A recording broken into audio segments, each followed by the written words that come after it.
Creating acrostic puzzles is now easier than ever.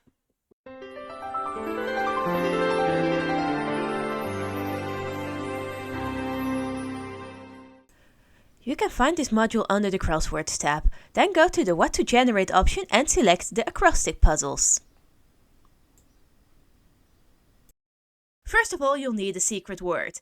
If you look at the puzzle, you see that there is a grey column. That is where the secret word goes. For example, in this puzzle we have used the word orange as secret word. You can fill in the title for the puzzle as well. This will be generated above the puzzle if you generate it as an image. We'll get to that later. The same goes for the description. This will appear if you generate as an image as well. For all three of these, as you can see on the left, you start with a hashtag or a pound sign.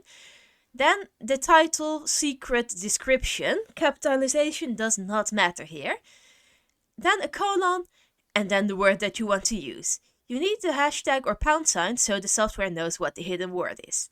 If you don't want a title or a description, you can go without those. You will always need a hidden word. Without a hidden word, it is not an acrostic puzzle. Also, while the software can generate these puzzles, there are things that you need to keep in mind. If you change the secret word to something like love, for example, you will get an error message. After all, none of the words in our list have a V. You also need to make sure that there are enough words for each letter to have at least one option. If you want to make sure that your word is valid, you can use the verify button. This will verify that the secret word is functional.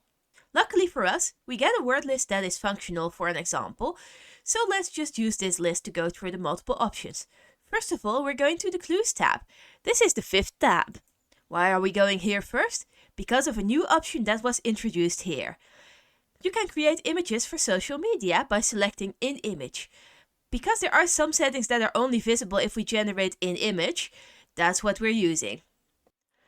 You can also put them on the left, right, very bottom and top, or very left and right. You can also change the clue headings, that being horizontal or vertical. As for word fill and scramble, we'll discuss those in a different video, because while they got added with the acrostics module, they can be used to create an entirely different kind of puzzle as well. Now that we have our clues visible and the software knows we're generating an image for social media, let's go past the other options this software has. First of all, the word list control options. Now, not all of these options are equally relevant for acrostics. For example, word count will not be used. Instead, the amount of words used will be fully dependent on the solution word or the secret word. Remove characters is an option you should still remember, and that should be turned on if you don't want spaces, commas, or other symbols in your puzzles. And finally, the word list control. Again, due to the nature of acrostics, these will work slightly differently. If you're creating multiple puzzles, you can select if words that were used can be reused or not. But because not every word fits with every secret word, these options can be a bit more fiddly. Because of this, we also recommend that you create acrostics one by one. Sure, you can create them in batches, but because of the way the hidden word looks and the style settings you can select, it's recommended to give each puzzle a bit more time so they all look good. Next up, we're going for the grid options. There will be a new option here, dynamic grid sizing. You can see below that the software will try for a 20 by 20 grid normally, which can lead to a lot of spare space to the sides or above or below the puzzle, as you can see right now. This will be no more. Turn on dynamic sizing and the grid will automatically be created to fit the puzzle. This will usually drastically improve the quality of your puzzle, but the option is mainly useful if you're generating for social media.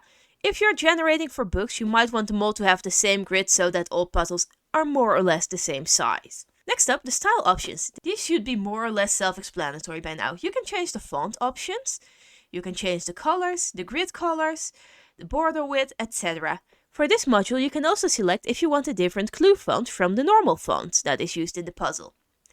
All of these puzzles will enable you to create a puzzle that looks unique to you or one that fits your house style. There are more styling options than these. You can nowadays find these under Output settings and then the image settings. We will have a separate tutorial on how these settings work soon.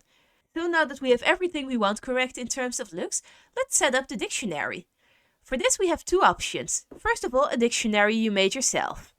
You can select that as main dictionary. You can also use a custom dictionary. Or you can use the built-in dictionary that we offer. This is only available in US English. Check the Use Built-in Dictionary button. And then if we go back to the word list, we select Edit After Create, can be found down here.